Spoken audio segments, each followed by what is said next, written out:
Prince Harry pushing ahead with his court case against NGN newspapers, and specifically The Sun, the newspaper I used to be executive editor, of course.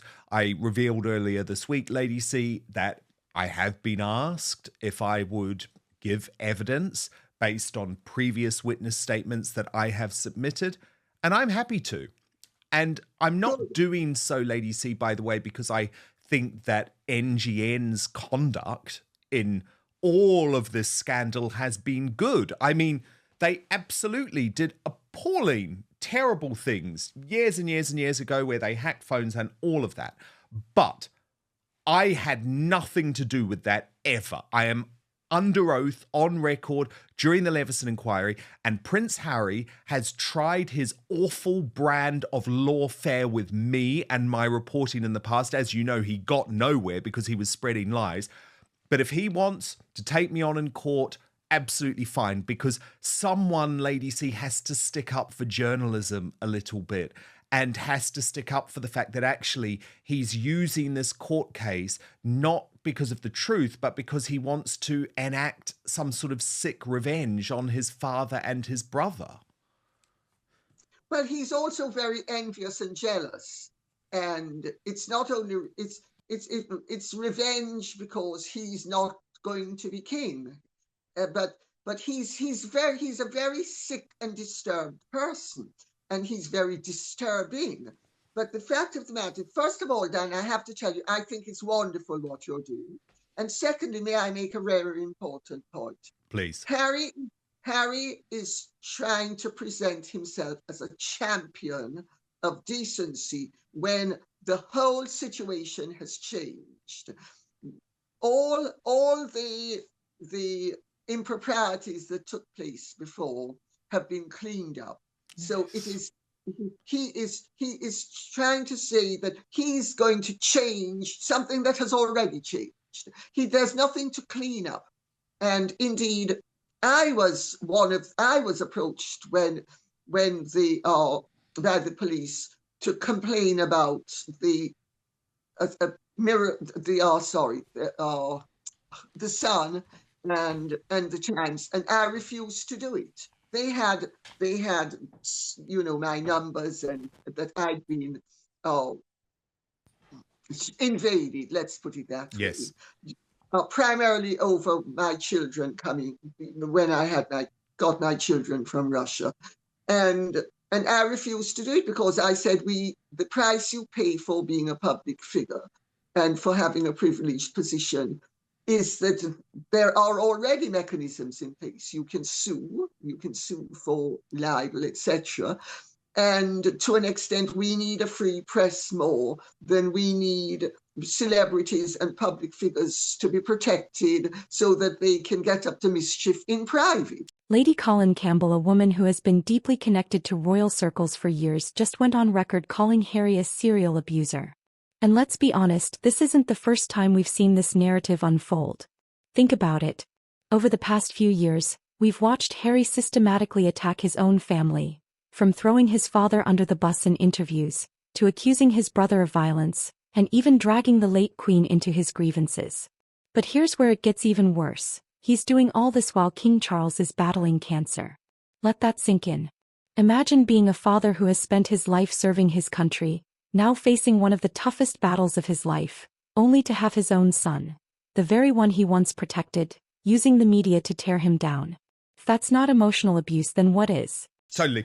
Exactly. It's a cost of journalism, isn't it? I've been hacked as well in the past. I've never spoken about it because, Harry is using this. That is the point. Harry is using this, and it's not about the truth. And as I say, I have nothing to hide. That's the thing. There are probably journalists, Lady C. In fact, I know there are journalists who would do anything to avoid staying out of court because they have a lot to hide in their journalism, right? Because they did break the law. And to me, that's despicable. But I have nothing to hide. I've never, ever, ever broken the law in my journalism, ever. So bring me to court, and I am more than happy to justify every single story that I've ever broken about Harry. And specifically those stories about Harry and Meghan, by the way, were being fed to me, or however you want to put it. I had multiple sources who were so horrified by their behavior. And these were people who were close to the late Queen, people who were close to the now King, people who were close to Prince William, but also people who were close to Prince Harry and Meghan themselves. And it was all legitimate journalism. I have never ever hacked anything. I have never ever hacked a phone ever. So, if a journalist actually has to go in and stand up for some real journalism and bring some home truths about Harry, I mean, look, they'll probably try and throw everything at me because it's David Sherborne, who's always had an issue with me, but I've got nothing to hide. Darling, I don't think you need to worry because they tried it. Remember, David Sherborne with Byline Times and Harry, and they tried to destroy you. They got your ex-partner to tell a whole heap of lies about you. There were whole heaps of inventions. There were police investigations in Scotland and England, and but this is so abusive.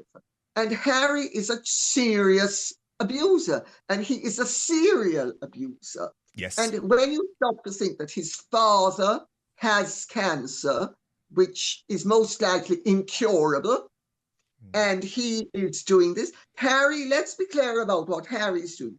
Harry is suing his father's government. Mm-hmm.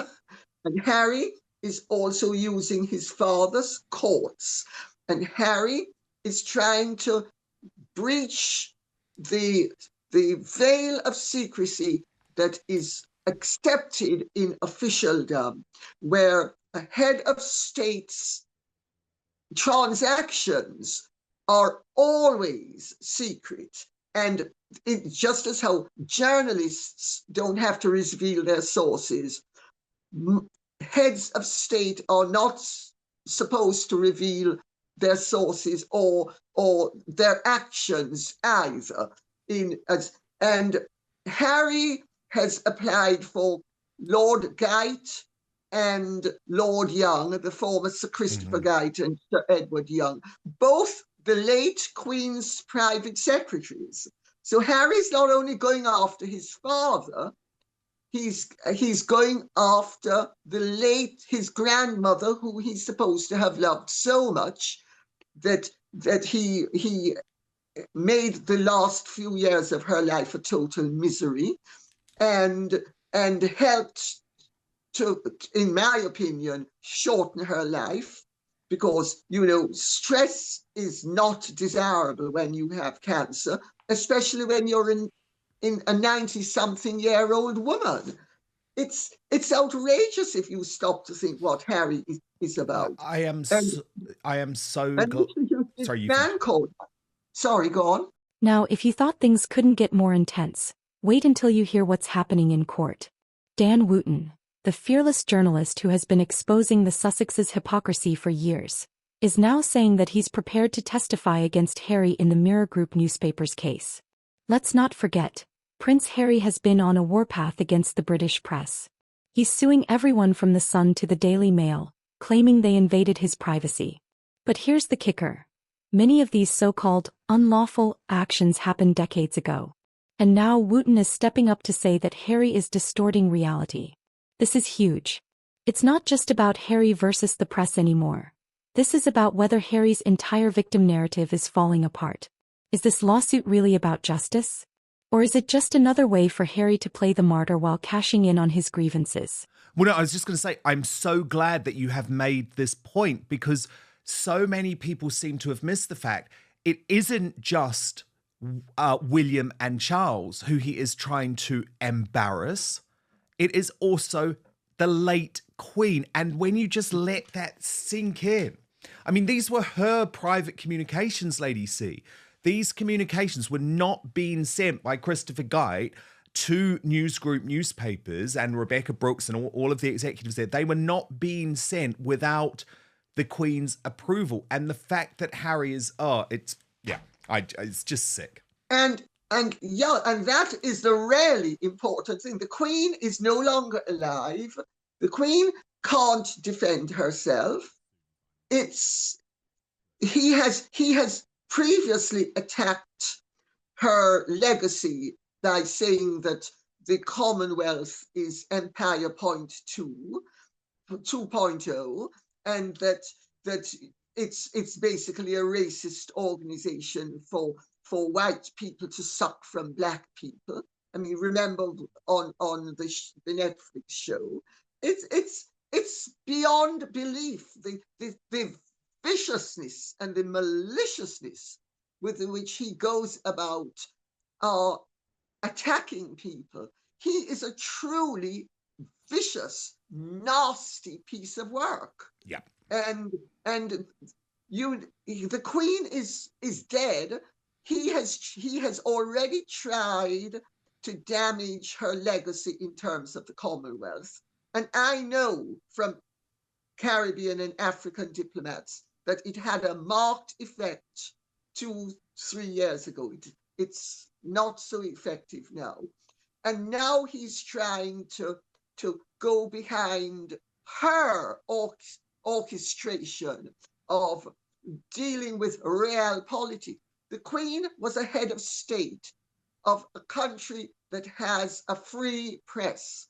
The Queen understood as a responsible head of state that there needs to be a free press and that there has to be a symbiotic relationship with some symbiosis, but respect and parameters between the state which she embodies and between the press. Exactly. There wasn't some shady deal. It wasn't. No. It's not how Harry is trying to present it in any way. There wasn't a shady deal. It wasn't dodgy.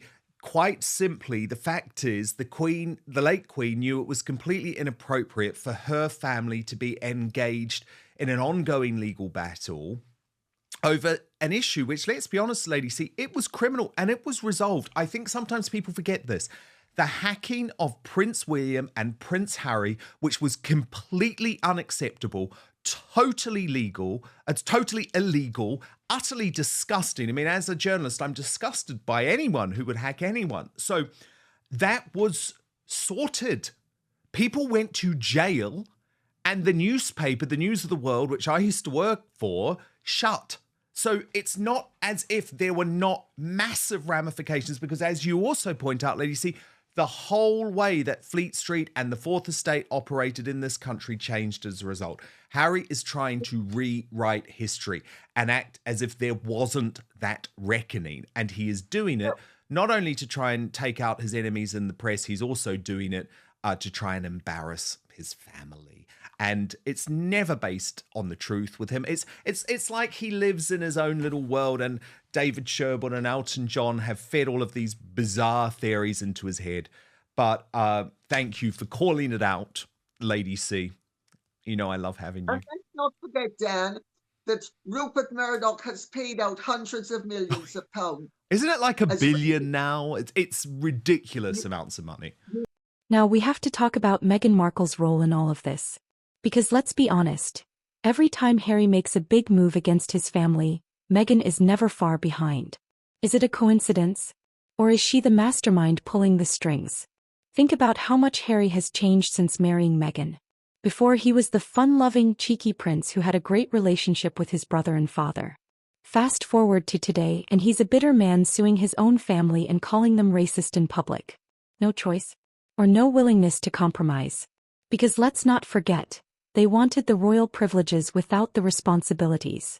And when that didn't work out, they turned to playing the victim. Now Harry is left isolated, estranged from his family, and seemingly desperate for relevance in Hollywood. Was it worth it?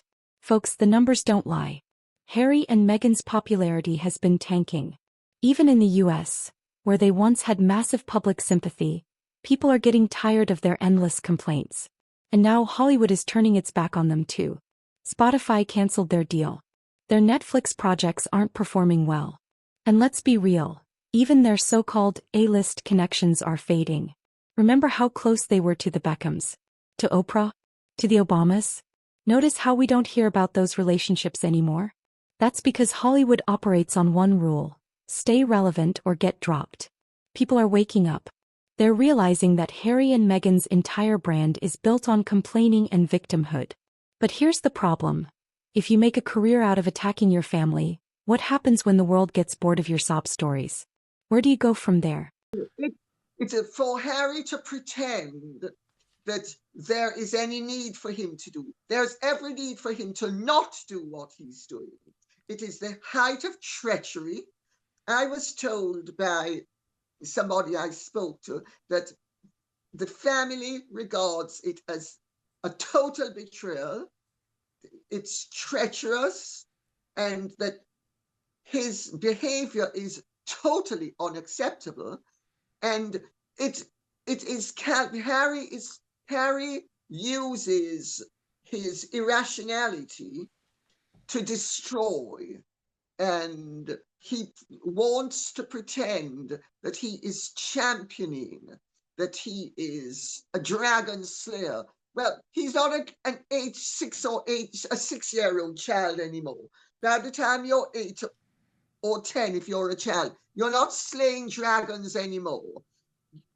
But he at 40 is slaying dragons.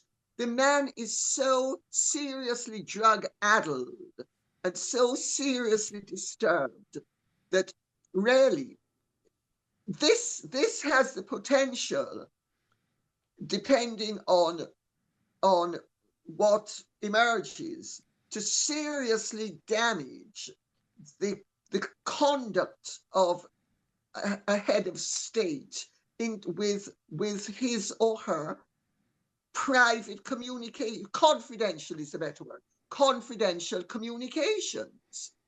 But totally. But he will not. There's no limit to which he will stoop in his desire to destroy the free press, embarrass his family while he's at it. And that's why, thank goodness, you're shining a light on it. Lady Colin Campbell, brilliant as ever. We will speak very soon. Oh, and of course, you don't just need to follow Lady C on X, but also on YouTube, where you get all of these pearls of wisdom multiple times a week. But I love having her as part of Outspoken too. Thank you so much, Lady C. Thank you, darling. Thank you. So where does this leave Harry? A prince without a country, a son without a family, and a man without a real career. And the worst part? It didn't have to be this way. If he had chosen to work with his family instead of against them, he could have been one of the most beloved royals of his generation.